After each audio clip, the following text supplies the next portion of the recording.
কৃষকদের আয় বাড়াতে সরকার একাধিক স্কিম সামনে এনেছে। এছাড়াও কৃষকদের সচ্ছল জীবনের জন্য কয়েকটি স্কিম সামনে এনেছে সরকার। কৃষকদের কাজে যথেষ্ট পরিমাণে অর্থের প্রয়োজন হয়। চাষের ক্ষেত্রে ট্রাক্টর কৃষকদের একটা অত্যন্ত প্রয়োজনীয় উপাদান। কৃষকরা ট্রাক্টর দিয়ে জমি চাষার কাজ করেন, যারা আজও টাকার অভাবে ট্রাক্টর কিনতে পারেন না। এমন পরিস্থিতিতে বাধ্য হয়ে বলদ দিয়ে কাজ করতে হয় কৃষকদের, অথবা ট্রাক্টর ভাড়া নিয়ে অনেক কাজ চালান, কিন্তু সেক্ষেত্রে অনেক অতিরিক্ত টাকা খরচ হয়ে যায় কৃষকদের।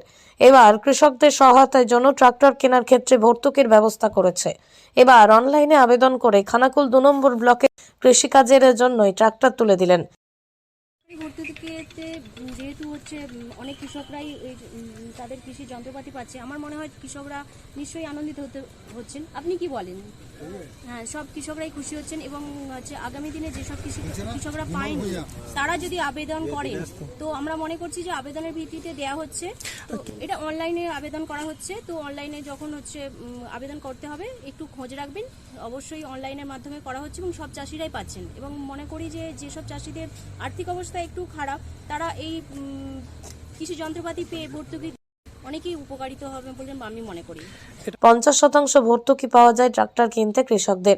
কৃষকরা যে কোনো সংস্থায় থেকে এই ট্রাক্টর কিনতে পারেন। অর্ধেক দামে কৃষকরা এই ট্রাক্টর কিনতে পারবেন, বাকি অর্ধেক টাকা ভর্তুকি হিসেবে দেবে সরকার।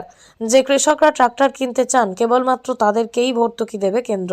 এক্ষেত্রে মনে রাখা দরকার, শুধুমাত্র একটি ট্রাক্টর কেনার ক্ষেত্রেই ভর্তুকির সুবিধা মিলবে।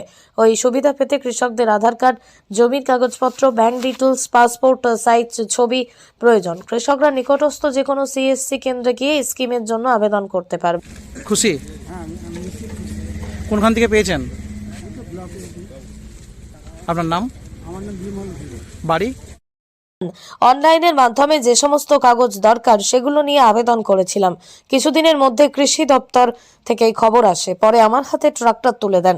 সরকার সাহায্য করাতে সাধুবাদ জানিয়েছেন বিমল বাবু। হুগলির খানাকুল থেকে শুভজিৎ ঘোষের রিপোর্ট, লোকাল 18 বাংলা।